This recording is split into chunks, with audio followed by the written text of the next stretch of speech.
early, but I had a pretty busy night last night, and I ended up waking up early. So there's that. Uh, some of you who are up right now are waking up to some crazy economic news. Bitcoin, crashed down to 82 grand or whatever. Gold and silver tumbling, tumbling, tumbling, tumbling. And some of you probably going, "Oh, Steve, you got me to buy at the top, you POS." No, don't worry about it. Again, weak hands are liquidating right now. Weak hands are liquidating. The news and the reason why gold has given up almost or about $500 in the past couple days, and silver about $18. The last time I checked before I started this, gold was a hair over $5,000, and silver got down to like 98.50.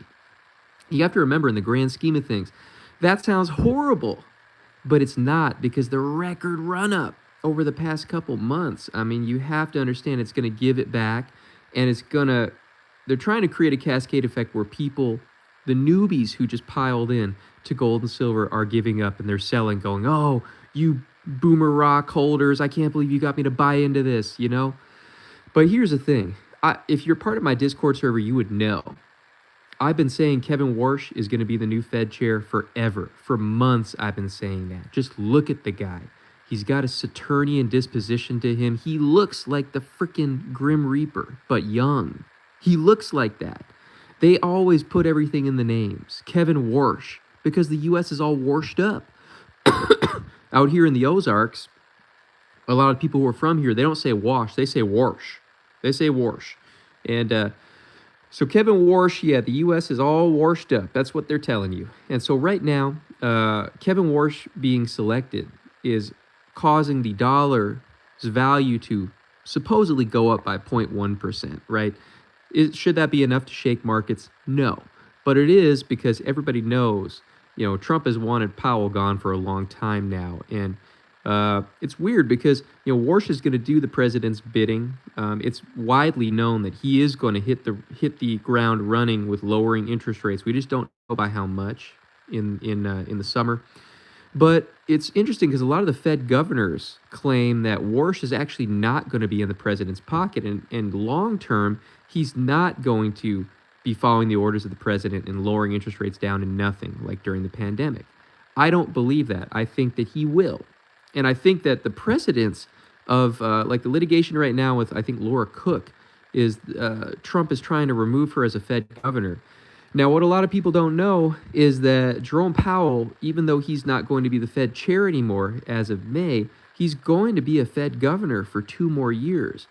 And a lot of people think that there's going to be some turmoil, legal turmoil, with Trump trying to ensure that Powell is not going to serve that term as a governor, because he believes, most people do, that Powell will work to kind of filibuster silently Trump's moves, to lower the interest rates and kind of, flash crash our economy.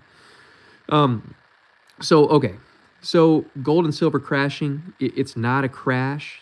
It's, everything went well after Powell's decision this week to keep interest rates the same. But Warsh being a pick, I knew if they picked that other dude, Rick, the market was not going to fumble as much as it would with Warsh. But I knew at Warsh it would be bad. Now, you would think at the prospect of lowering interest rates, that would cause gold and silver to shoot up. But the news today with Warsh being picked is they kept highlighting, and this news came out maybe less than an hour ago, they kept highlighting the strength of the dollar. It's all an illusion. It's all in hands of the COMEX, trying to keep the value of the dollar high, trying to keep the confidence in the dollar high. So you got to understand, this is typical manipulation of the markets. And that's all it is. It's just typical manipulation. They want you to think that gold and silver are nothing special, just an average commodity like sugar or coffee, and it's not. We all know that. So I just wanted to, rest people's fears, especially if you're a newbie, you just got into it. Don't worry, you're good. It's going to go back up again. This is a perfect time in the pullback to buy. It's a good time to buy gold and silver. It may be a good time to buy miners. That's just what it is, so a lot of people are just like, "Oh my God, Steve, I can't believe you told me to buy this stuff, you a-hole," and it's like, it doesn't work that way, Now gold, Gold typically doesn't have as wide fluctuations as silver. Like I said, the top of the market this past week, gold got up to almost 5,600. Last time I checked, it was at 50.25 or something like that. You got to remember, until a year ago, gold was like 2,000 something dollars. So I mean, this run up is still crazy. So you have to remember, it's not giving everything up. And these things are going to happen, like I said, to cause dumb money to liquidate, be the exit liquidity for stronger hands and institutional investors who are in the inside and probably insider trading and know what's going on. I had a conversation with a person on social media the other day who told me, he said, "Oh, Steve, with silver and gold, we the people are taking our power back." And I said, "You're a naive fool. The house always wins. Always. The moniker, the theme of the elites is order out of chaos. So what they do is they demolish the economy to bring in their new order. They're not letting in an order of we the people. And first of all, who is we? Who is we? Who is we?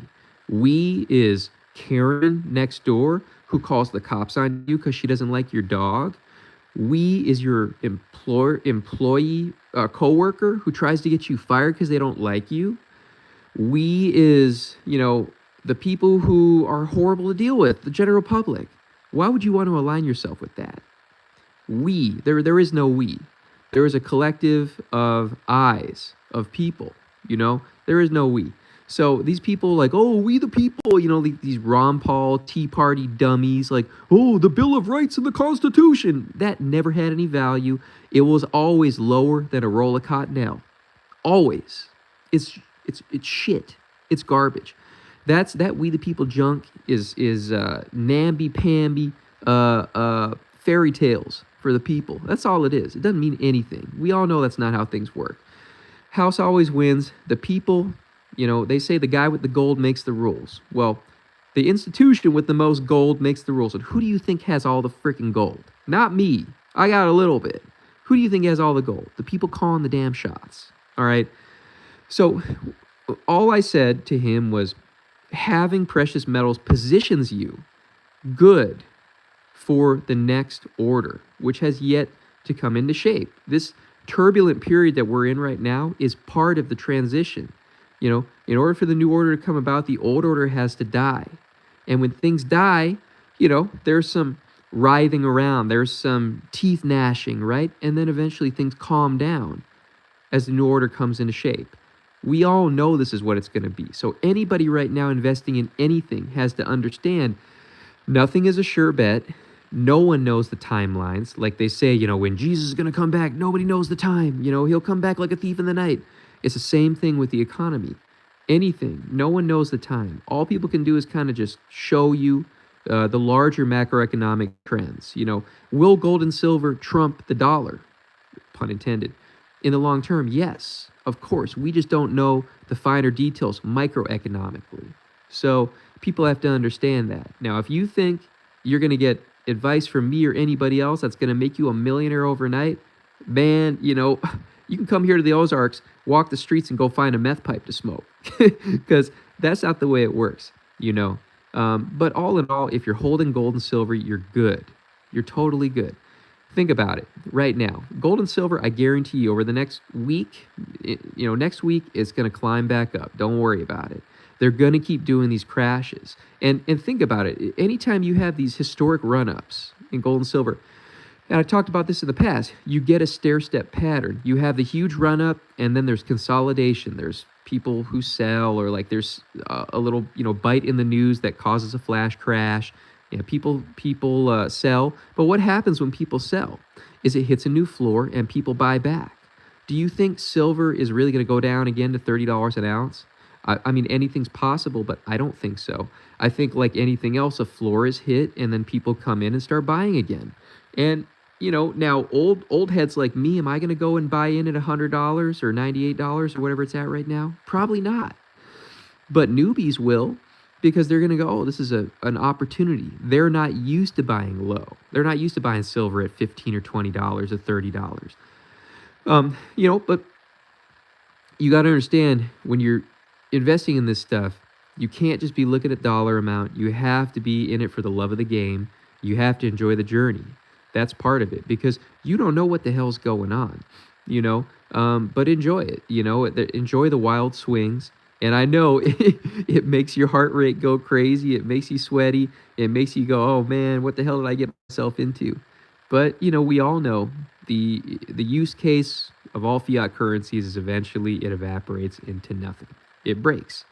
So in the long term, gold and silver, you're good. And just like I say all the time, with whatever gold or silver you hold, just put it away in the safe and forget you have it. And go about your business. Go make some more fiat. Go, allocate it to assets, and that's it. Just forget you have it. If you're calculating your net worth, you know, quote unquote, every single day, you're gonna make yourself crazy. I mean, there have been years where I passively look at the gold or silver price, and it just doesn't affect anything to me. I just go, whatever, cool, and I put it away. That's just what it is. But a lot of the newbies who think gold and silver is some way to become, rich overnight, you're getting a taste of reality right now, which is good. I think new investors should get a taste of reality. Because I'll tell you, like I said, I've been buying gold and silver since 2009, around there. And for most of that time, it has been a very boring market. You know, you put your money into those metals as a safe haven, as a hedge, and that's what it is.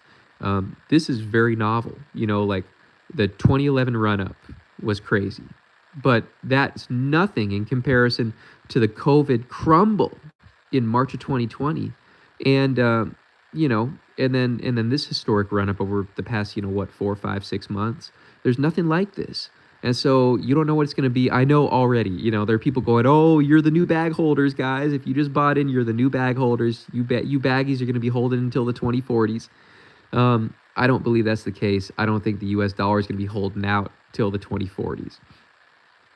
And if you think that, I mean, then back it up with some theories, with some ideas, and all that, opinions. But I don't think that's the case. So, I don't know what's going on price action right now because I've been on here for the past 12, 13 minutes or whatever.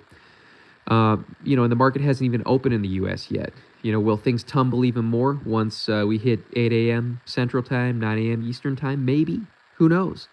But don't make yourself crazy. It is what it is. Things go down, they go up. That's what it is. Don't worry about it. I mean, and think about it this way. It can't go up every day. It can't. I mean, if it does go up every day, that's indication that the dollar is going down the drain. Again, the house always wins. They're not going to let it play out like that. Yeah, they're going to let it run up, but they're not going to let it run up like that, like parabolic hyperinflation, because they still, at where we are in the game right now, they have to have you have some confidence in the dollar. Because here's the thing, they need you working. It's not time for UBI yet, right? They need you working. They need you slaving. They need you at your wage slave job. So they have to have you confident in the dollar to some degree. That's why every once in a while, I mean, this happened during COVID too. Every couple years, they'll release a story in the news that the dollar's gaining value. And you're like, in comparison to what? And all it is perception management. That's, with the news cycle, with the TV forever, and with the internet now, you can really influence the markets in real time. Like I always say, watch Jerome Powell's speech, at the FOMC, because that moves markets. Even though he's typically a pretty tight-lipped dude, he doesn't really get emotional in his speeches or say incendiary things. Still, those move markets. When Trump, back when Trump was on Twitter, he would tweet something and the markets would immediately react. Now that he's on Truth Social, not so much. And honestly, that's probably a better thing for all of us. But that's the age we live in right now, is peak volatility. And as we know, everything liquidated the other day. Crypto, stocks, everything pulled back. So for people to act like it's just gold and silver is ridiculous. If you look at everything, everybody, liquidity-wise, their investments went down yesterday. And a lot of newbies need to understand that that's how the game goes. That's how the crumble cookie crumbles. It is what it is. You're not going to make money every day. This isn't a shit coin. Gold is not Avalanche. Silver is not Solana. It just isn't. And you know what? It's good. The stock market was overheated. I mean, would you rather have the AI bubble pop and everything go to hell and then gold and silver rise precipitously? Or would you rather have like a flash crash in all of the asset classes and then everything kind of gets back to normal over the next couple weeks? To me, the latter sounds like a better option, even though some people might prefer the former. Accelerationists might prefer that. But you got to take the good with the bad, and that's what it is. It's like, if you're into sports and your team is winning all season, then they lose in the playoffs. I mean, it's a stinging negative feeling, but it is what it is. And so if you're watching the gold and silver markets today, yeah, you might feel kind of down. You might feel like, oh man, if I just kept that money in cash, what all could I have done with it right now? Blah blah blah. But think about it this way: what were you gonna do? You gonna buy some Walmart stock? Walmart stock is back to what it was last week, which is $117 a share. It lost a couple bucks. Who cares? What are you gonna do? You gonna buy Nvidia now? You gonna buy Palantir? You gonna buy Tesla, Meta? Really? Are you really gonna do that? No, you're not gonna do that. You're not going to spend $800 on one share of Meta or whatever it is right now. You're not going to do that. I mean, maybe you will. Good for you if you're going to. It's just, this is how it goes. And I feel like a lot of young investors who got started when Robinhood came out and, during the pandemic, they don't understand that, your heartstrings get tugged on when you're investing. And that's just the way it goes. Some days you're up, some days you're down. And so we got to get used to it and stop thinking about what you have in gold and silver in terms of USD. Again, that's a huge mistake people make is they go, oh, I got $50,000 in silver. Oh, I got $20,000 in gold, and they're thinking about what will that buy you? And that's great. I understand that. But at the end of the day, that's not the way to look at it because you're still pricing everything in terms of exiting into USD. Well, the whole use case of gold and silver is true value when USD is gone. It's like with crypto. I mean, crypto is only so good as cashing it out into USD, right? I mean, it doesn't have too much use besides that in our present system. In the future system, maybe. Now, here's the thing that's also going to jog your noggin. And this is something that's interesting. Is when the new system comes into place. Let's say it is pegged to the blockchain or Bitcoin. Well, what happens to Bitcoin then? Once it's no longer a retail thing you can buy, it goes to zero, right? Probably. What happens if the new system is not pegged to a gold standard, but a silver standard or gold standard, whatever? Then gold and silver would probably go to zero in terms of retail investment. So that's another thing that people have to think about. And I don't know. Maybe I'm an idiot in terms of economic theory and I don't know these things. I don't know. But it's something I think about is whatever's going to be the backing for the new currency. If it isn't like a hyper fiat central digital bank currency, but if it's more like a stable coin tied to gold or silver, what does that mean for gold or silver? What does that mean for whatever it's tied to?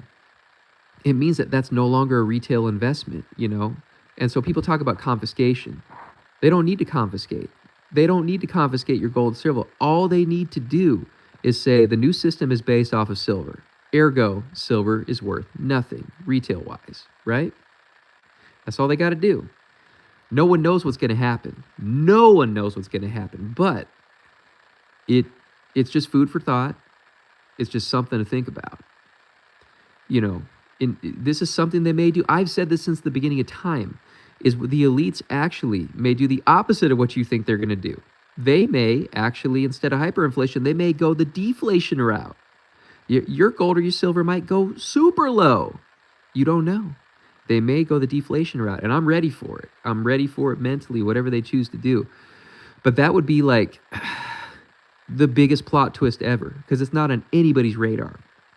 What if Kevin Warshed comes in and starts raising interest rates? That would be something. It's not going to happen, but that would be something else. You never know. I mean, and here's what a lot of people don't understand.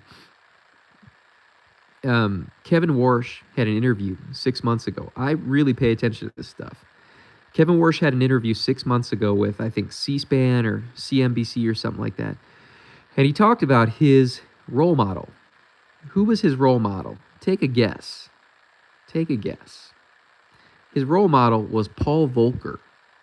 He said when he entered into the Fed as a governor 20 years ago, he went to Paul Volcker and got his autograph. Well, anybody who knows Paul Volcker, he was the Fed chair in the 80s. He was the guy who famously raised the interest rates to like 15 or 20% to get things under control. So what does that tell you? Is that Kevin Warsh may take people for a ride, and he actually may raise the interest rates. Now, I think, with America turning 250 years old, that is a sign of the end, this July 4th. But what if, here's a theory. What if Kevin Warsh does Trump's bidding in the beginning? He lowers interest rates, and things get out of control, and the economy worsens. And Warsh, out of self-interest, out of wanting to not look like the worst economist in history, starts raising the rates high. What if that happens? And it's something nobody's talking about. And because it's something nobody's talking about, it damn well might happen. Anyways, you guys know, come here, get the real news that nobody's talking about. TheSoftSpokenShaman@gmail.com is the place to go to hit me up if you want to talk, if you want to consult, if you want to talk about what's going to happen in the future, how to save your ass so you don't lose it all.